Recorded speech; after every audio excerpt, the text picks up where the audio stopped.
Ruben the Bulldog, hair club for dogs.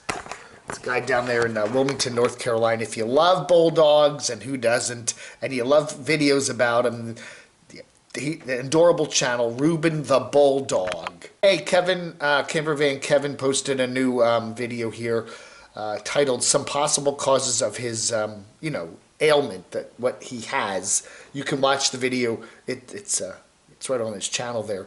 But he does say that a number of people he's talked to have told him that holding in anger and hostility in your life can cause physical ailments, like, well, they know that. I've heart disease and stuff like that is all that can be, exacerbated. What do they call it? Exacerbated by anger and stuff. Blood pressure goes up. Your hormones change around, and and even stuff like C, the big C, and I don't know about the V, but the C, you can. Anyway, interesting video there talking about, what's up here can affect all over what's down here. I don't know, man. It's he's I'm sure there are plenty of videos about that. What you think, how you think, can anger affect your health? I'm sure there's plenty of videos about that. You know who we don't talk about? The guy that has the house in Indiana, or Illinois, excuse me, wherever it is. He's still down in Florida, the Keys, and he just says, Florida, we all know, is full of regulations and stuff, and it's not the friendliest place in the world for nomads to be. And, unless you're going to be staying at campgrounds and stuff, boondocking is pretty hard. So he ends up heading back up to Orlando from the Florida Keys, and will soon be leaving the state, we hear. Slim Potato Head, camper wood stove, first test. Okay. He's testing out a wood stove that you can use when you're camping, so that's pretty cool. Story Chasing says, she says, I choose self-love. Mooch docking. Oh, okay. I'm doing a lot of talking about all the nomads and the people that just live in Texas and all the problems they've been having with their winter storm and power outages and ice and everything else. And now a lot of them are getting hit with really, even though their power's been out, really high bills. Like thousands of dollars. Even though their power was out for days and days, but they have some sort of a exchange or something where you sign up for various rates, and if the rates are usually low, like, whatever a kilowatt hour costs, the rates are now going way up because of the shortage of electricity and all the grid problems, and people are going to be hit with huge multi-thousand-dollar bills, even though they've been without power. And we hope Papa Texas ain't one of them. I don't know, man. I'll have to sell a lot more of those meat seasonings, They're pretty cool, but go buy some and help Papa Texas out, huh? A lot of people are giving me advice today about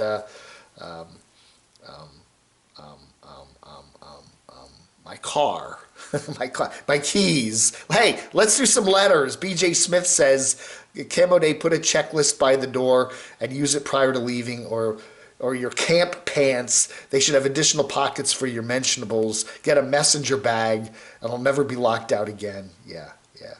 Yeah, I could do that. I could hide some keys in my car or something, or outside somewhere under the dumpster or something. I don't know. Oh, I went out to check Little Adam today. I did a video this morning, and I went out to Little Adam this morning, and I was at the Walmart, and I noticed like some bluish fluid under Little Adam, under the front end of Little Adam, right by where the front right passenger side headlight is.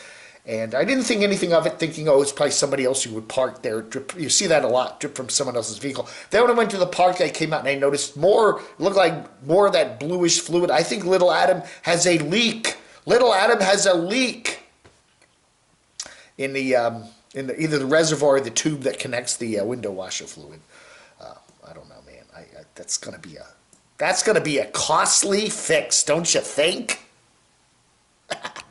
Debbie says, can I attach the fob to the the building fob to the keychain with my car key? See, that's what I do here. There's the building fob. But I sometimes forget this whole thing.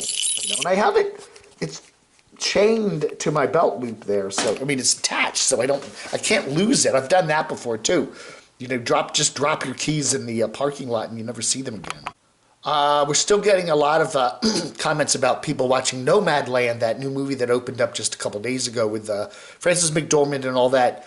Moonglow and the Fur Baby's New Adventure says, after watching the movie, I mostly enjoyed it, but yet it didn't really give a reality as what the nomad lifestyle is like and what living is like, you know, etc., etc. We just saw little bits and pieces. I really thought they would be more truthful about how nomads live. I think everybody had their expectations about the movie, and some were pleasantly surprised that it was different, and others were quite disappointed that it was different. But it wasn't really a story about so much how to be a nomad and all the foibles that can happen when you're a nomad. But it was just this one woman's journey of dealing with her solitary solo path in her life, you know. And I don't know.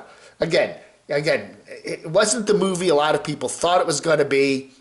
But, you know, you were either disappointed or pleasantly surprised. Rob says with Nomadland, I guess I better watch it again because I must have missed the part about how Fern, Frances McDormand, didn't get Social Security survivor benefits after her husband died. And, you know, her husband worked in a mine, no pension plan.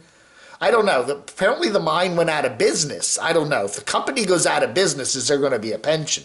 I don't know. Just curious. I enjoyed the movie regardless. I will watch again. Remember this, it's only a movie. That Canadian chick says if Unstoppable Morgan ever got her S together, there wouldn't be any content. It's exactly right.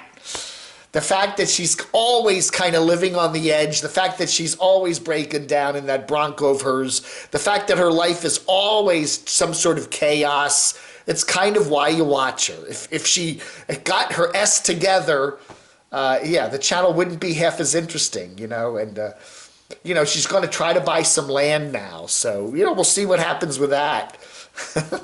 Talking about driving Little Adam, my 2006 VW Golf Rabbit up Mount Mitchell, which is not far from here, which is the highest point on the eastern part of the United States. It's higher than Mount Washington, even up in New Hampshire. M Trade says, come on, Dave, Mount Mitchell is only a little over 6,600 feet. Little Adam can't do that. I don't know. Chris Saliga, who was hanging out with me at the movie yesterday, I've been in Little Adam. It's probably a 50-50 bet if it could make it. Should be a great video if we break down. Yeah. We got an update from No Fear to Trek Ray. He was stuck in Texas there during some of that ice stuff, waiting for a diesel fuel delivery at a truck stop. He was here in Western North Carolina about a week ago, and then he decided to head back to Arizona and got stuck in Texas. And he could have made it across Texas, except he ran out of diesel fuel and went to a truck stop, and they had no diesel fuel. They had to wait a couple days. But now he says he is under a clear, blue, cloudless sky as he leisurely enjoys the desert and mesas in New Mexico with a full fuel tank again. He's heading toward Arizona with the intention of spending the night at the casino in Parker. Life is wonderful. Yes, we do have a lot of nomads now staying at the casino parking lot there in Parker at the Blue, what is it, the Blue Water Casino or the Blue whatever, the Blue Casino. Hopefully it'll be open because when Wandering Jimmy was there a couple days ago, it wasn't. Kevin Cole says watching a movie like Nomadland is like listening to an LP on a turntable back in the day. No remote. You know, yeah, watching the movie in a movie theater, obviously. Thick as a brick, laying on the sofa, moaning you have to turn it over. Better days. You know, my theory is, you know, a director makes a movie a certain way, and they want you to watch it in its entirety. And if a scene goes for, say, 8 minutes, you know, and maybe the scene is somewhat boring and plotting or whatever, they want you to absorb that 8 minutes. You know, the problem is when you're watching on Netflix, when you're watching on YouTube, when you're watching online, you can just hit the little zip, zip, zip fast forward button or drag to different parts of the movie, and you can take a hour and 42-minute movie and drop it down to, you know, 70 minutes, you know. whatever. You can drop it, literally speed. You can watch it, speed it up even, and you're not really getting the full gist of the movie. I really do advise people, if you're going to go watch Nomadland, go see it in a theater and sit through it. Force yourself to sit through it, okay? Just do that for me. I realize it's going to be an hour and 42 minutes of your life. You'll never get back, but I think you might get something a little more out of it. And finally, Kathy Klein says, your beard is very becoming. Becoming what? I don't know, man. I don't know if I like the shorter beard. I don't know, man. Maybe one day I'll just take it off. Take it all off. And then I think Squeaky RV Sales said they'll pay me $1,000, right? Is that the deal? Is that the deal? I can use that $1,000. Get little Adam's windshield washer reservoir fixed, or the little, what's that? Like, that's going to be at least $1,000, right? Oh yeah. Hey everybody, thank you so much for watching. It is Letters and More for the 21st of February 2021. Flag under.